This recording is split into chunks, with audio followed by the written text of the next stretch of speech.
Good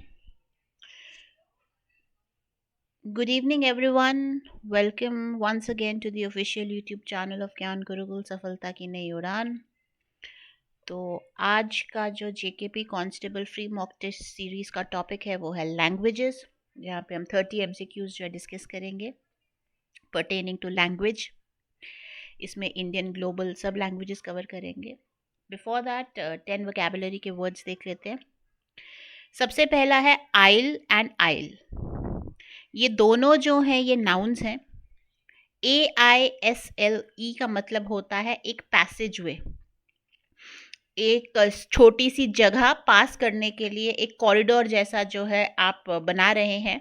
specially किसी theatre में seats के बीच में जैसे वो चलने की जगह बनाई होती है, सीढ़ियाँ बनाई होती है कि आप एक्सेस कर सको, या प्लेन में जो है आइल बनाई होती है, या जब चर्च में जब दोनों तरफ सीट्स लगाई होती है तो आइल बनाई होती है। तो किसी भी जगह 2 रोज ऑफ सीट्स के बीच में जो जगह दी जाती है चलने के लिए, उसे आइल बोला जाता है।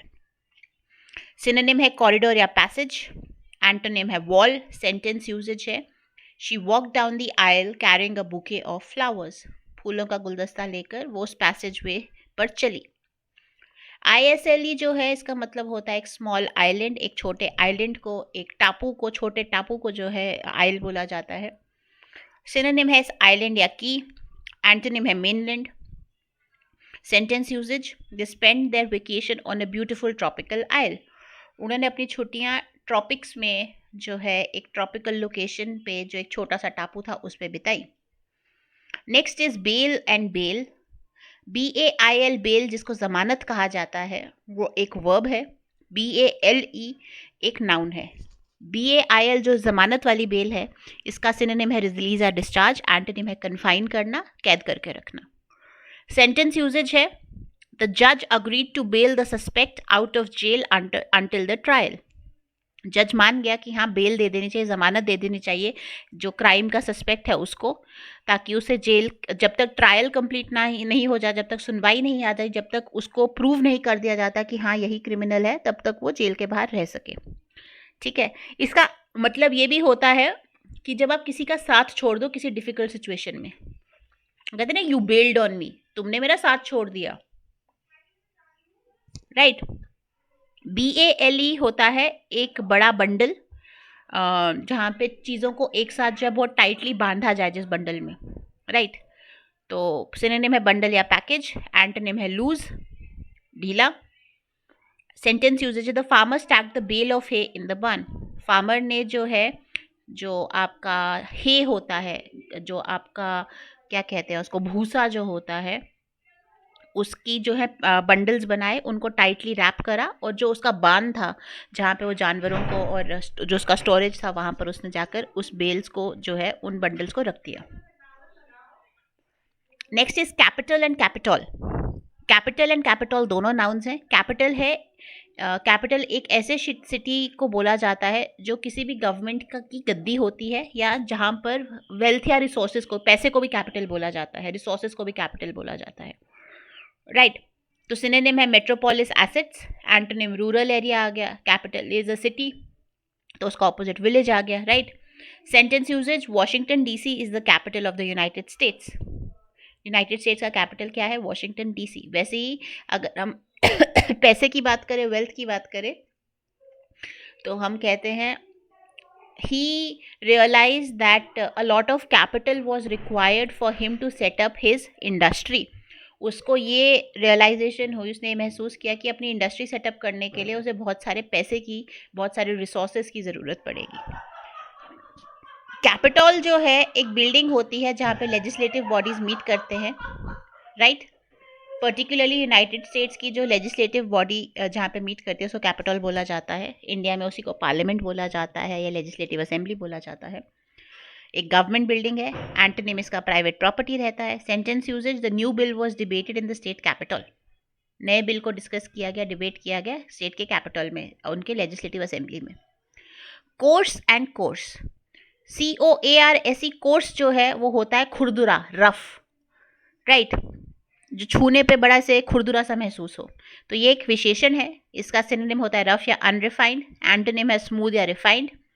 The fabric was too coarse to for delicate skin. वो जो फैब्रिक था, जो कपड़ा था, वो बहुत ही खुरदुरा था नाजुक स्किन के लिए। ऐसी जेंटल सेंसिटिव स्किन के लिए वो कपड़ा बहुत खुरदुरा था, जिससे रैशेज हो सकते थे। कोर्स जो है एक नाउन है जिसका मतलब होता है एक डायरेक्शन, एक पाथ आपका, या फिर किसी क्लास की सीरीज। आप कहते हैं हम ये कोर्स परस्यू कर रहे हैं। आप कौन सा कोर्स कर रहे हो? जी मैं इंजीनियरिंग कर रहा हूँ या मैं मेडिकल कर रहा हूँ, तो that is also course. Synonym है रूट या करिकुलम। एंटोनिम है stagnation. Sentence usage, she enrolled in a new course on digital marketing. Digital marketing का एक नया जो है सीरीज ऑफ क्लासेस आई थी इस सब्जेक्ट के ऊपर स्पेशलाइजेशन करने के लिए, उसने उसमें एनरोल कर लिया। Next is cent and scent, दोनों नाउन्स हैं। सेंट होता है खुशबू, किसी चीज़ की जो स्मेल होती है, स्पेशली ऐसी सेंट खुशबू जो प्लेजेंट लगे, राइट, जो सूंघने में अच्छी लगे। तो सिनोनिम है फ्रेग्रेंस या अरोमा। एंटोनिम है ओडर या स्टेंच। ओडर और स्टेंच होता है बदबू के लिए यूज, फ्रेग्रेंस अरोमा और सेंट होता है खुशबू के लिए use. The scent of fresh flowers fill the room. Fresh flowers की जो खुशबू थी वो कमरे में फैल गई। CENT सेंट का मतलब होता है a unit of currency equal to 1/100th of a dollar. CENT जो है एक यूनिट ऑफ करेंसी है जिसकी वैल्यू होती है 1/100th ऑफ अ डॉलर, $1 का 100वां हिस्सा। सिनोनिम है पेनी। एंटोनिम है dollar. Sentence usage, he dropped a cent into the charity box as he passed by. उसने एक सेंट का जो सिक्का है वो चैरिटी बॉक्स में डाल दिया जैसे वहां से निकल रहा था।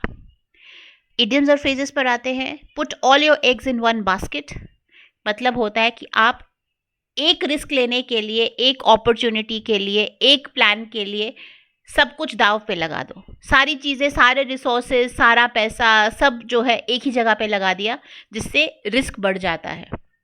तो investing all your savings in one stock is like putting all your eggs in one basket. एक ही स्टॉक के ऊपर, एक ही शेयर के ऊपर अपनी सारी सेविंग लगा देना कोई समझदारी की बात नहीं है, बहुत बड़ा रिस्क है। आप एक ही बास्केट में अपने सभी अंडे डाल रहे हो, तो अगर बास्केट गिरेगी तो सभी के सभी अंडे टूटेंगे और आपका नुकसान होगा।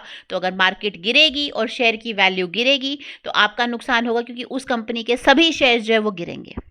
Okay, a blessing in disguise, meaning एक ऐसी चीज जो शुरू में लगता है कि यार ये मेरे साथ क्यों हुआ, हाय मैं बदकिस्मत, हाय ये कैसे हो गया, लेकिन बाद में पता लगता है कि नहीं, जो हुआ था अच्छे के लिए हुआ था। कहते हैं ना, अंत भला तो सब भला।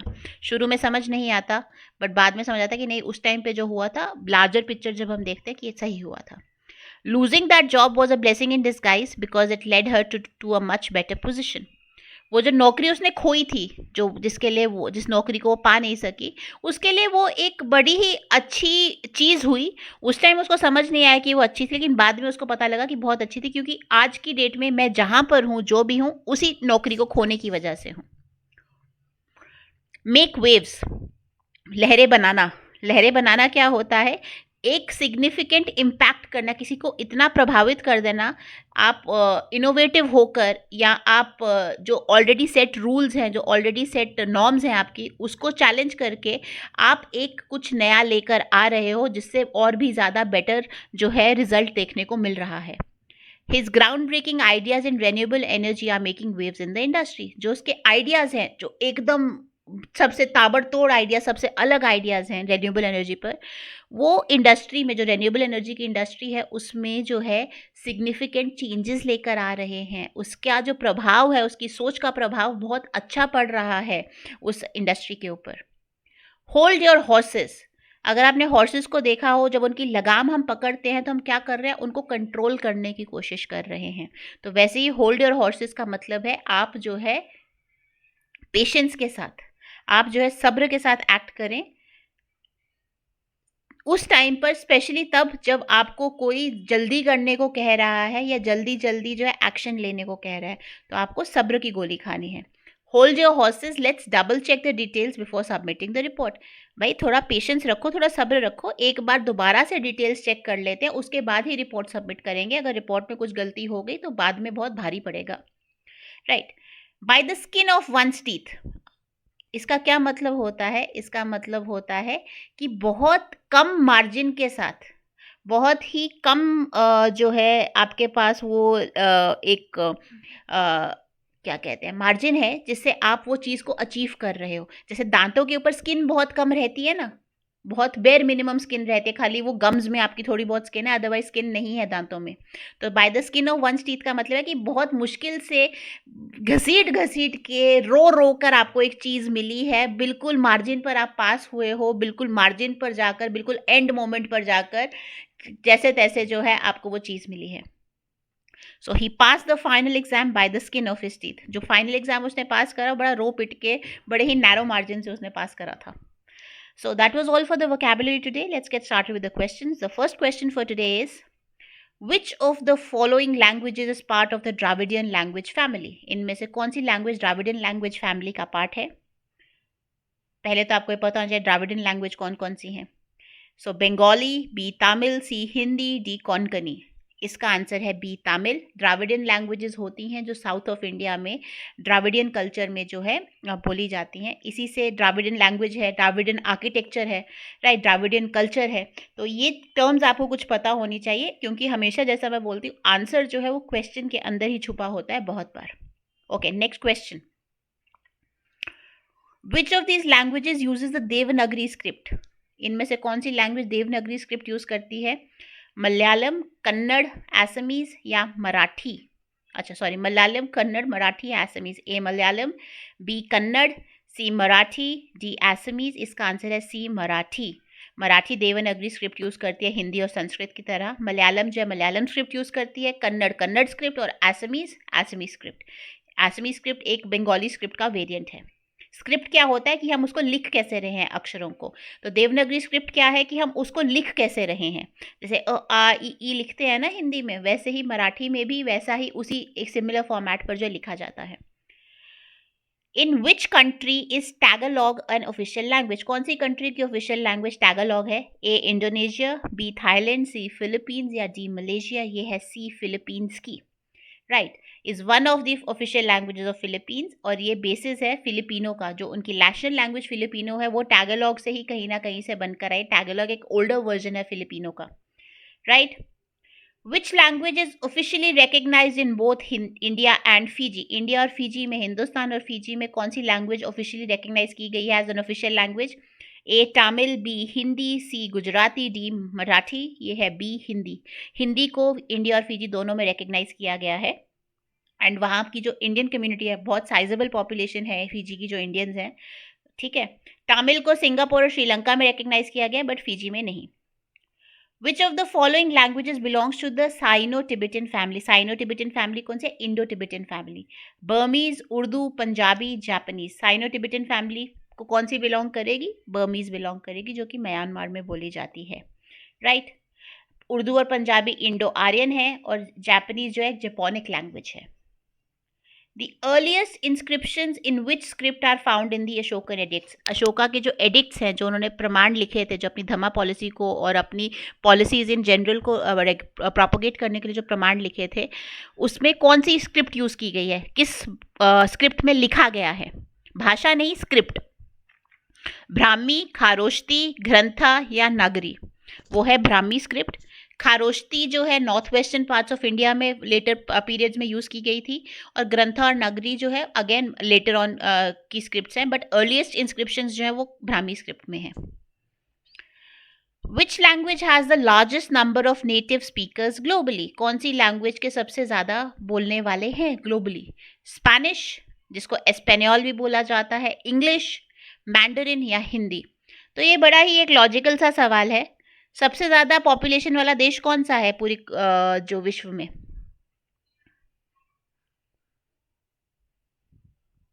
ऑल्दो इंडिया सरपास कर रहा है, बट इंडिया में अगर आपको पता हो तो हिंदी पूरे हिंदुस्तान में नहीं बोली जाती है। राइट, इंडिया के डिफरेंट रीजन में डिफरेंट लैंग्वेजेस बोली जाती हैं, लेकिन मैंडरिन ऐसी लैंग्वेज है जिसको चाइनीज़ भी बोला जाता है, मैंडरिन चाइनीज़, वो जो है सबसे ज़्यादा उसके नेटिव स्पीकर्स हैं globally. Right, which Indian state has designated Konkani as its official language? कौन सी इंडियन स्टेट की ऑफिशियल लैंग्वेज कोंकणी है? महाराष्ट्र, कर्नाटका, गोवा या केरला? कोंकण कोस्ट पर, अगर आप कोस्ट लाइन ऑफ इंडिया देखो यहाँ से, तो ये आपकी कोंकण कोस्ट है। गुजरात, महाराष्ट्र, गोवा को कवर करती है, and some part of Karnataka also, it falls under that. Right, Kerala Konkan में नहीं आता, केरला मालाबार कोस्ट पर आता है। तो कोंकणी लैंग्वेज जो है कौन सी स्टेट की ऑफिशियल लैंग्वेज है? वो है सी, गोवा। ठीक है। Which language uses Hangul as it script? कौन सी लैंग्वेज में हांगुल स्क्रिप्ट का इस्तेमाल होता है? जापानीज, कोरियन, मैंडरिन या थाई? कौन सी लैंग्वेज में हांगुल स्क्रिप्ट का इस्तेमाल होता है? वो है कोरियन। ठीक है।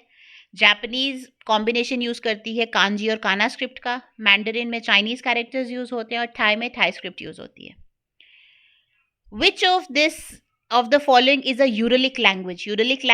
Uralic name comes from the Ural mountains. तो इनमें से कौन सी जो है वो यूरिलिक लैंग्वेज है? हंगेरियन, जो हंगरी में बोली जाती है, रोमेनियन, जो रोमेनिया में बोली जाती है, सर्बियन, जो सर्बिया में बोली जाती है, या डी ग्रीक, जो ग्रीस में बोली जाती है। तो अगर आपकी ज्योग्राफी सही है, यूरल माउंटेन्स की लोकेशन आपको पता है, तो आपको पता होगा इसका आंसर है B, Romania, sorry A Hungarian, Hungary. Right. Romanian and Serbian जो है वो इंडो यूरोपियन है, और ग्रीक जो है उसकी अपनी एक अलग से लिनेज है और इंडो यूरोपियन फैमिली के अंडर ही आती है। इनमें से कौन सी लैंग्वेज जो है उसको ऑफिशियल स्टेटस मिला है स्विट्जरलैंड में? कैटलन, रोमांच, डच या बास्क? ये है बी, रोमांच। ठीक है। बाकी स्विट्जरलैंड की 4 नेशनल लैंग्वेजेस हैं रोमांच के अलावा, वो है जर्मन, फ्रेंच एंड इटालियन। ठीक। Okay. Which language has influence the most loan words in English? English के जो शब्द हैं वो ज़्यादातर कौन सी लैंग्वेज से डिराइव किए गए हैं? जर्मन से, इटालियन से, लैटिन से या रशियन से? तो अगर आपको पता हो, इंग्लिश से पहले एक भाषा बोली जाती है, इसको बोला जाता है लैटिन। तो अभी भी साइंस में, लॉ में बहुत सारी टर्म्स ऐसी हैं जो लैटिन से ली गई हैं। अगर आपको अपना आर्टिकल 32 और आर्टिकल 226 पता हो कॉन्स्टिट्यूशन का, जिसमें रिट्स की बात की जाती है, हैबियस कॉर्पस, मैंडेमस, सर्टियोरारी, क्वो वारंटो, ये सारे आपके जो है लैटिन वर्ड्स हैं। राइट। मोर ओवर जो साइंटिफिक नेम्स हम देते हैं साइंस में, किसी भी पेड़ को साइंटिफिक नेम देते हैं ना, मैंगीफेरा इंडिका, इंडिका एजरेडाइक्टस या पैंथेरा टिग्रिस, राइट, ये सब जो नाम है ये अगेन लैटिन लैंग्वेज से डिराइव किए गए हैं। तो इंग्लिश का के ऊपर बहुत ज़्यादा इन्फ्लुएंस है लैटिन का। बाकी सब लैंग्वेजेस जो हैं, इटालियन और जर्मन जैसी लैंग्वेजेस, अगेन कहीं ना कहीं लैटिन के साथ लिंक्ड हैं, but English has the most loan words from Latin. Okay. The African Union recognizes which language as one of its official languages? African Union की कौन सी, इनमें से चारों में से कौन सी लैंग्वेज ऑफिशियल लैंग्वेज को रिकग्नाइज करती है? स्वाहिली, जुलू, अरबिक या अफ्रीकांस? ये है B, Zulu, sorry A Swahili, sorry A Swahili. Swahili is one of the official languages of the African Union alongside Arabic, Portuguese, French and English. Zulu and Afrikaans जो है वो south Africa में recognise की जाती हैं, but AU में नहीं, African union में नहीं। Okay. Which language uses the Cyrillic alphabet? Cyrillic alphabet कौन सी लैंग्वेज में यूज किया जाता है? पॉलिश में, ग्रीक में, सर्बियन में या बंगाली में? ये यूज किया जाता है सर्बियन में। राइट। ग्रीक का अपना अल्फाबेट है, पॉलिश लैटिन स्क्रिप्ट का इस्तेमाल करते हैं, और बंगाली स्क्रिप्ट का। Okay. Which of the following languages is officially recognized in the Indian Constitution as a scheduled language but is primarily spoken in India's neighboring country? इनमें से कौन सी लैंग्वेज है जो शेड्यूल लैंग्वेजेस में आती है? और आप मुझे कमेंट में बताएं कौन से शेड्यूल में लैंग्वेजेस को कवर किया गया? Which schedule of the Indian constitution talks about the official languages? और ये लैंग्वेज इंडिया की नेबरिंग कंट्री में बोली जाती है, लेकिन इनमें से कौन सी लैंग्वेज है जो ऑफिशियली रिकग्नाइज की गई है? नेपाली, मैथिली, मणिपुरी या कोंकणी? ये है नेपाली, जो कि नेपाल में बोली जाती है, but it is a scheduled language in India. Okay. Which language family does Tamil belong to? Tamil कौन सी लैंग्वेज फैमिली को बिलोंग करता है? ये भी पीछे फर्स्ट क्वेश्चन पढ़ा था। Indo Aryan, Sino Tibetan, Dravidian या यूरेलिक? ये है Dravidian language. Right. Indo Aryan में आपकी हिंदी आती है, साइनो टिबेटियन में चाइनीज लैंग्वेजेस आती हैं, आपकी बर्मीज आती है, एंड यूरेलिक लैंग्वेजेस में अगेन फिनिश आती है आपकी, जो फिनलैंड में बोली जाती है, या जो हंगेरियन है वो आती है, जो हंगरी में बोली जाती है। पीछे पढ़ता है यूरेलिक लैंग्वेजेस के बारे में। Okay. The Austroasiatic language family includes, Austroasiatic, Australia and Asia की जो लैंग्वेज फैमिली है उसमें कौन सी लैंग्वेज आती है? बंगाली, संतली, मराठी या कन्नड़? उसमें आती है संतली। संतली एक ऑस्ट्रोएशियाटिक लैंग्वेज है जो कि ईस्टर्न इंडिया में बोली जाती है। ठीक है। बंगाली और मराठी इंडो आर्यन है, हिंदी से ही ये डिराइव की गई हैं, और कन्नड़ जो है एक द्राविडियन लैंग्वेज है। Which of the following languages does not have official status in the United Nations? United Nations की कौन सी इनमें से कौन सी लैंग्वेज यूनाइटेड नेशन में ऑफिशियल लैंग्वेज नहीं है? जर्मन, स्पेनिश, अरेबिक या चाइनीज? अगर आपने यूएन वाला लेक्चर देखा है स्टैटिक लेक्चर सीरीज का तो आप बहुत अच्छे से ये आंसर दे सकते हैं। नहीं देखा है, एक प्लेलिस्ट बनी हुई है चैनल पे स्टैटिक जीके बाय नाजुक मैम, वहाँ जाकर आप देख सकते हैं। वहाँ पर हमने बहुत सारे स्टैटिक के जो टॉपिक्स हैं आपके सिलेबस से रिलेटेड उनको डिस्कस करा है। राइट, ये है जर्मन। जर्मन को ऑफिशियल स्टेटस नहीं मिला यूनाइटेड नेशंस में। Other than that Arabic, Chinese, English, French, Russian and Spanish are official languages at the UN. Hindi is most similar in structure to which language? Hindi का structure सबसे ज्यादा similar कौन सी language से है? तमिल से, पंजाबी से, बंगाली से या तेलुगु से? तो अगर आपको पता हो तमिल और तेलुगु दोनों द्राविडियन लैंग्वेजेस हैं तो ये तो ऑप्शंस गलत हो जाती हैं। पीछे बचता है पंजाबी एंड बंगाली जो दोनों इंडो आर्यन लैंग्वेजेस हैं जैसे हिंदी है, बट सिमिलर मोस्ट सिमिलैरिटी की अगर बात की जाए तो it is most similar in structure to Bengali. Punjabi में थोड़े से डिफरेंसेस, हिंदी और पंजाबी में थोड़े से डिफरेंसेस देखने को मिलते हैं। Right, the romance languages are derived from, हम कहते हैं ना बड़ा रोमांटिक हो रहे हो, तो वो लैंग्वेजेस कौन सी लैंग्वेज से डिराइव की गई हैं? जर्मन से, ओल्ड इंग्लिश से, लैटिन से या ग्रीक से? तो ये डिराइव की गई है लैटिन से। Languages like Italian, languages like French, these all are derive from Latin. English का सोर्स भी लैटिन ही है, बट ये रोमांस लैंग्वेजेस जो है फ्रेंच, इटालियन एंड स्पेनिश, ये लैटिन से इवॉल्व की गई हैं। रोमांस क्यों बोले? बड़ा अच्छा लहजा है इनका बोलने का, ऐसे बोलते हैं बोंजोर, मी अमोर, je m'appelle, एस्पेनियोल, उन ओम्ब्रे, ठीक है, एल्पान, ऐसे करके बात करते हैं वो लोग। तो मैंने कुछ मिक्स वर्ड्स बोले, थोड़ा थोड़ा मुझे फ्रेंच और स्पेनिश का आता है तो मैंने मिक्स वर्ड्स बोल दिए जो मुझे याद आए। तो बड़ा बोलने में बड़ा प्यारा लगता है, सुनने में बड़ा अच्छा लगता है कि पता नहीं क्या बोले, से बह रहा है पानी, क्योंकि स्ट्रेस नहीं कर रहे हैं हम किसी वर्ड पे, तो रोमांस लैंग्वेजेस बोला जाता है। Okay, which of the following languages is not classified as a classical language of India? इनमें से कौन सी लैंग्वेज इंडिया की क्लासिकल लैंग्वेज नहीं है? संस्कृत, तमिल, पंजाबी या कन्नड़? ये है answer Punjabi. Punjabi is not a classical language of India. ठीक है, क्लासिकल लैंग्वेजेस 6 हैं। कौन कौन सी? Sanskrit, Tamil, Kannada, Telugu, Malayalam and Oriya. Punjabi is not classified as a classical language दो it is widely spoken in India. Okay, which script is primarily use to write the Assamese language? Assamese language लिखने के लिए किस स्क्रिप्ट का इस्तेमाल किया जाता है? उड़िया स्क्रिप्ट का, बंगाली एसमीज स्क्रिप्ट का, देवनागरी स्क्रिप्ट का या तमिल स्क्रिप्ट का? भी पीछे एक क्वेश्चन पढ़ा था हमने, तो ये है बंगाली एसमीज स्क्रिप्ट। ठीक है, which Indian language family includes the languages spoken primarily in the northeastern region of India like Khasi and Mizo? खासी और मीजो जैसी लैंग्वेजेस कौन सी लैंग्वेज फैमिली को बिलोंग करती हैं? Indo Aryan, Dravidian, Austro Asiatic या साइनो टिबेटन? ये बिलोंग करती हैं साइनो टिबेटन फैमिली को। ठीक है, among the following which language has a rich history of literary works composed in प्राकृत? नहीं था, alongside प्राकृत। प्राकृत के अलावा और कौन सी लैंग्वेज है जिसकी रिच लिटरेरी हिस्ट्री है? कन्नड़ की, पाली की, उर्दू की या बंगाली की? ये है Pali. Pali was a language जिसमें बुद्धिज्म प्रोपोगेट किया गया था and Prakrit was a language जिसमें जैनिज्म प्रोपोगेट किया गया था, एंड दैट इज वाई, क्योंकि ये कॉमन मैन की लैंग्वेज थी, कॉमन मासेस की लैंग्वेज थी, तो people were able to associate with the ideals and with the believes of these religions. तो पाली एंड प्राकृत दोनों है, they have a rich literary history.